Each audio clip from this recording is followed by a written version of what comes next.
আচ্ছা, আপনাদের দেশি লতা খাইতে কেমন লাগে? আমার কাছে কিন্তু দারুণ লাগে।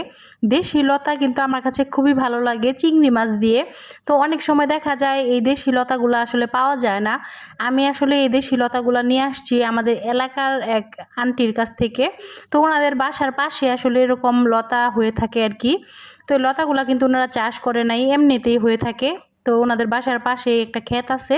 তো সেইখানে কিন্তু কচু ক্ষেতের পাশেই কিন্তু এই লতাগুলা হয়েছিল। আমার কাছে কিন্তু এই লতাগুলা খেতে ভীষণ ভালো লাগে, যেহেতু এগুলা দেশি আর একদমই কিন্তু টাটকা। আর এই লতাগুলো একদম চিকন চিকন থাকে। তো এই লতা দিয়ে আজকে আমি চিন্তা করতেছি শুটকি আইটেম রান্না করব। তো চিন্তা করতেছিলাম যে এটা চিংড়ি মাছ দিয়ে রান্না করা যায় কিনা।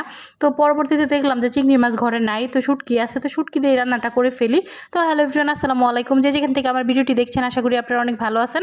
আলহামদুলিল্লাহ, আল্লাহর রহমতে আমি বেশ ভালো আছি। তো আজকে কিন্তু আপনাদের সাথে আরেকটি ডেইলি ব্লগ নিয়ে চলে আসলাম। তো আজকে আমি যেটা রান্না করতেছি সেটাই আপনাদের সাথে শেয়ার করব। তো আমি কিন্তু রান্না করতেছি এখানে লতা। তো লতাটা প্রথমে আমি খুব ভালোভাবে কেটে কুটে ধুয়ে নিয়েছি, সাথে কিন্তু আমি আলু দিয়ে দিয়েছি। আর এদিকে কিন্তু শুটকিটাকেও খুব ভালোভাবে গরম পানি দিয়ে ধুয়ে নিয়েছি। তো এইটা কিন্তু ফেফি শুটকি। তো এই শুটকিটাকে কোন নামে চিনেন অবশ্যই কমেন্ট করে জানাবেন। আমি কিন্তু এটাকে ফেফি শুটকি বলি। আর এই শুটকিটা আমার কাছে ভীষণ ভালো লাগে খেতে। তো সেই জন্য আসলে শুটকিটা রান্না করা আর কি। তো পরবর্তীতে একটি ফ্রাই প্যান বসিয়ে পরিমাণ মতো তেল দিয়ে এখানে পেঁয়াজ আর রসুন দিয়ে দিয়েছিলাম। আর রসুনটা আসলে কিছু আস্ত আর কিছু থেতো করে দিয়ে দিয়েছি, যাতে খুব সুন্দর একটা স্মেল বের হয়।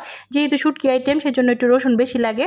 তো তারপরে কিন্তু এই মিশ্রণটা যখন আমার ভাজা হয়ে গিয়েছে, তখন কিন্তু এখানে পরিমাণ মতো এই সব কিছু দিয়ে দিয়েছিলাম, হলুদ মরিচ লবণ। তারপরে কিন্তু এখানে শুটকিটা দিয়ে দিলাম। শুটকিটাকে খুব ভালোভাবে কষিয়ে নিয়েছিলাম। কষানো হয়ে গেলে কিন্তু আমি লতাটা দিয়ে দিলাম। আর লতাটা দেওয়ার পরে লতাটা খুব ভালোভাবে এই মশলার সাথে মিক্স করে নিলাম। আর মিক্স করা হয়ে গেলে কিন্তু এই যে দেখতে পাচ্ছেন লতাটা কিন্তু তারপরে পরবর্তীতে একটু ঝোল দেওয়ার পরে 10 মিনিটের মতো রান্না করলে লতাটা হয়ে যাবে। এই যে দেখতে পাচ্ছেন লাস্ট পর্যায়ে লতাটা এরকম হয়েছে। তো আজকে লতাটা খেতে ভীষণ ভালো লাগবে। আর পরবর্তীতে আমি এখানে মাছ ভেজে নিতেছি। তো এটা কিন্তু বাটা মাছ, আমার কাছে কিন্তু বাটা মাছ খেতে খুবই ভালো লাগে। আর বাটা মাছের সাথে কিন্তু পেঁয়াজ কাঁচামরিচ ভেজে নেব, এটা কিন্তু খেতে খুবই দুর্দান্ত লাগে, মানে আমার কাছে ভীষণ ভালো লাগে আর কি। তো আপনারা অবশ্যই কমেন্ট করে জানাবেন আপনাদের কাছে এই মাছটা কার কার মানে ভালো লাগে আর কি।